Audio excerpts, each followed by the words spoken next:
কেমন আছে সবাই? আজকের ভিডিওটা কিন্তু একদম অন্যরকম। প্রথমেই শুরু করেছে, দেখতে পাচ্ছ আমার একটা আর্ট অ্যান্ড ক্রাফটের কাজ নিয়ে শুরু করেছি। আমার কাছে একটা অর্ডার এসেছে নেম প্লেটে। আমার এক বন্ধুর তরফ থেকে ওকে দুটো নেম প্লেট করে দিতে হবে। একটা করে দিতে হবে ওদের অ্যাড্রেস আর সবার নাম দিয়ে, আর একটা করে দিতে হবে ওর বিজনেস আছে গার্মেন্টসের, তার একটা নেম প্লেট করে দিতে হবে।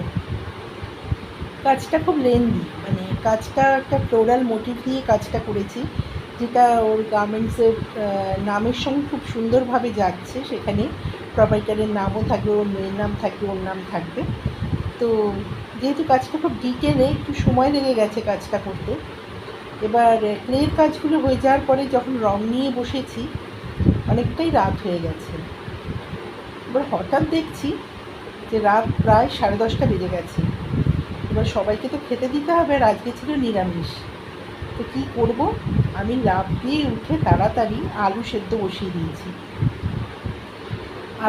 একদিকে আলু সেদ্ধ বসিয়ে দিয়েছি, আর একদিকে একটু জিরে গুঁড়ো, ধনে গুঁড়ো আর গরম মশলা গুঁড়ো ভেজে নিয়েছি। আর আটা ময়দা একসঙ্গে করে ময়ান দিয়ে সেটা মেখে নিয়েছি। আলু সিদ্ধ হয়ে যাওয়ার পরে ভাজা গুঁড়ো মশলাটা দিয়ে ওর ভেতরে মিশিয়ে দিয়েছি, নুন দিয়ে দিয়েছি। আর যেহেতু আমার শুকনো লঙ্কাটা দিয়ে মাখতে হবে, তাই জন্য ফ্রাইং প্যানের মধ্যে একটু সর্ষের তেল দিয়ে তার মধ্যে শুকনো লঙ্কা আমি ভেজে নিয়েছি। এবারে খুব শর্টকাটে করছি বলে কি করেছি, সেই তেল আর শুকনো লঙ্কা ভাজাটা আলু সেদ্ধর মধ্যে দিয়ে দিয়েছি, আর নুন দিয়ে দিয়েছি, ভাজা মশলা দিয়ে দিয়েছি, শুকনো লঙ্কা ভাজা, তেল দিয়ে দিয়েছি। ব্যাস, ওই দিয়ে কোনো কষানো না, কিছু না, কেননা অত সময় তখন নেই। রাত 11টা বেজে গেছে, এই করতে করতে 11টা, 11:15 বেজে গেছে।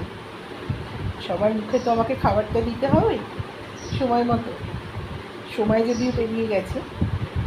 এবার সেইটা দিয়ে বেশ ভালো করে আলুটাকে মেখে ঠেসে নিয়েছি। আর স্বাদ বাড়াবার জন্য একটু লেবুর রসও দিয়ে দিয়েছি। দিয়ে বেশ ভালো করে চটকে মেখে নিয়ে আলুটাকে একদম স্ম্যাশ করে নিয়েছি, যাতে কোনো দানা না থাকে। তাও টুকরো টুকরো থেকে যায়, তো চেষ্টা করেছি যাতে সেটা না থাকে। এবার সবই হাতার পেছনটা দিয়েই ভালো করে ভেঙে ভেঙে মেখে নিয়েছি। এরপরে তো বেলতে হবে, পুর করতে হবে, বেলতে হবে।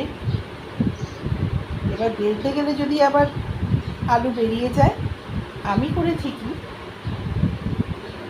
আটাটা বেশ অনেকক্ষণ আগে মাখা হয়ে গেছে বলে বেশ নরমও হয়ে গেছে আটাটা। এবং সেটাই ভালো, একটু নরম যত হবে তত সুবিধা হবে। কারণ আমি একটু অন্য পদ্ধতিতেই করবো, যেখানে একটু নরম আটাটাই দরকার। এবার লেবু দিয়ে মেখে একদম জম্পেশ করে পুরো ফুচকার আলুর মতো খেতে লাগছে আলুটা, সেইভাবে মেখে এক একটা করে আটার লেচি নিয়ে, আটা মাখার লেচি নিয়ে কী করেছি, তার ভেতরে পুরটাকে ভরেছি। এবার এরমভাবে আমি কয়েকটা সেট করে নিয়েছি, আর ওদিকে ফ্রাইং প্যানে সামান্য তেল দিয়ে বসিয়েছি। আমার যদিও এটা তেল না দিয়ে আমি রুটির মতো যদি ভেজে নিই, আমার সেটা খেতেও ভালো লাগে, কিন্তু সবাই তো সেরকম পছন্দ করবে না, তাই আমাকে তেল দিয়েই ভেজে নিতে হবে। এবার আটার লেচির মধ্যে পুরটা ভরে ভালো করে ঠেসে ঢুকিয়ে নিয়ে মুখটা বন্ধ করে দিচ্ছি। অনেকটা অনেকটা করে পুর দিয়েছি, অনেকটা করে, যাতে মানে আটার গোলা আর পুরের মানে কোয়ান্টিটি প্রায় সমান।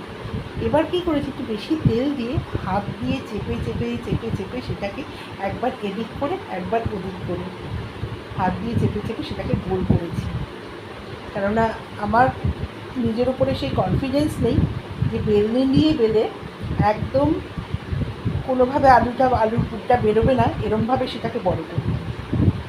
এরমভাবে হাত দিয়েই সেটাকে, যেহেতু একটু তেল ছিল হাতে, তেলের জন্য ক্রমশ আটাটা খুব নরম মাখা হয়েছিল, তো আস্তে আস্তে এটা বড় হয়ে গেল, একদম গোল বড় একটা পরোটার মতো হয়ে গেল।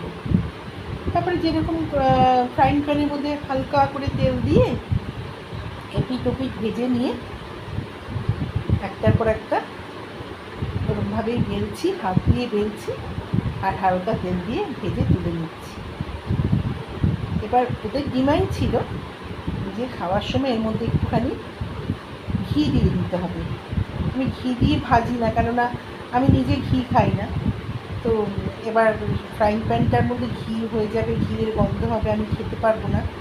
ওই জন্য আমি ঘি দিই, বরং এমনি ঘি পরোটার মধ্যে মাখিয়ে দিলে বরং ওদের ভালো লাগবে খেতে। তো সেইভাবে আমি পরোটাগুলো ফটাফট ভেজে নিয়েছি। আর এবার কী দিয়ে খাবে, যদিও কিছু লাগে না, আলুর পরোটা হলে পরে একটু সস দিয়েই খাওয়া হয়ে যায় বা একটু আচার বা চাটনি দিয়ে খাওয়া হয়ে যায়। কিন্তু আমি যেহেতু আলু সেদ্ধটা একটু বেশি করেই করি, কেননা তাহলে পরে এই আলুটাও একটু আলু চোখার মতো হয়ে যায়, তো আলু চোখা দিয়ে আলুর পরোটাটা খেতে পারি। তো রাত্রের খাওয়া কিন্তু জমে গেল পুরো একদম। সেই পরোটার মধ্যে একটুখানি ঘি মাখিয়ে আর আলু চোখা দিয়ে পেঁয়াজ দিয়ে, পেঁয়াজ অবশ্য নিরামিষ, তো পেঁয়াজটা খাবে না, তো অন্যদিন হলে পরে পেঁয়াজটা খেতে পারে এর সঙ্গে। তো আলু চোখা আর আলুর পরোটা আর একটু সস দিয়ে রাত্রে খাওয়া কিন্তু জমে গেল। আর সেই আলুর পরোটার গায়ে মাখিয়ে দিয়েছিলাম একদম একটা করে ঘিয়ে, 1 চামচ করে ঘিয়ের বলে। ওরা তো দারুণ খেয়েছে। আমি অবশ্য ঘি খাই না, আর আমি তেলটাও হালকা দিই, কখনো কখনো তেল অনেক সময় দিইও, রুটির মতোই রাখি ব্যাপারটা। এইভাবে সেদিকে রাত্রের খাবারটা ঘণ্টাখানেকের মধ্যে আমাকে শেষ করতে হয়েছে, মানে খাবার বানিয়ে খাবার দেওয়া খাওয়া। তো আমার তো কাজ অনেক পড়ে রয়েছে, কেননা শুধু রান্না করলেই তো হবে না, এর সঙ্গে তো রান্নাঘরটাও পরিষ্কার করতে হয়। তো রান্নাঘরটার পরিষ্কার করার পরে আমি আবার বসলাম আমার কাজটা নিয়ে। তো কাজটা মোটামুটি একটা শেষ পর্যায়ে এনে ফেলেছি, পুরো রং হয়ে গেল। একটু মিরর ওয়ার্ক করে দিলাম যাতে একটুখানি ভালো লাগে। আর মিররটা দিলে পরে কী হয়, নেগেটিভ এনার্জিটাও মিররে রিফ্লেকশান হয়ে, যেহেতু এটা দরজার বাইরে থাকবে, রিফ্লেকশান হয়ে যায়, একটা নেগেটিভ এনার্জি রিফ্লেক্টারের কাজ করে। আর পলিশ করে দিলাম। তো একই সঙ্গে আমার হাতে 2 হাতে দুরকম কাজ আমি আজকে তোমাদের সঙ্গে শেয়ার করলাম। দেখে বলো কেমন হলো।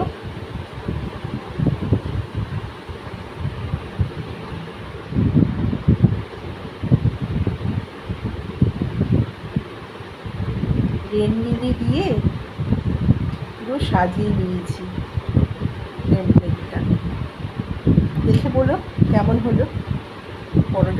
পরোটা তো এবার না খেয়ে বলতে পারবে না কেমন হলো।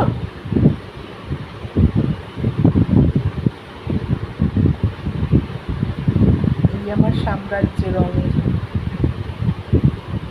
Good night, tata.